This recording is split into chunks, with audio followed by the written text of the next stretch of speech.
киімді денелі ақсақалды соқымы қолданмас бір жанды үсті осы ақыры суық басқан бері сықырлап келіп қалды.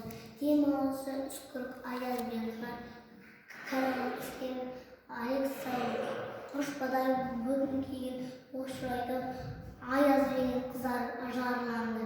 Бұлттай қасы шабып екі көзін басын сілксе қажу мазаңды алды. Бұлттай борандай бұрқ сарт кеткен кезде долдан қанды алты қанат ақ орда үй шайқалды. Әуес көрген жүрген жас балалар беті томығып үсік шалды.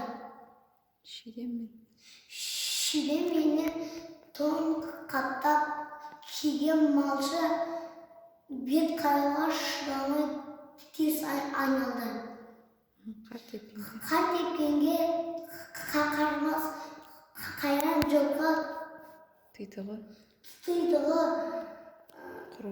қыруына азап қалды. Қыз бен бірге тұмсын салды қасқыр. Малшыларын қорқылма еткен малды.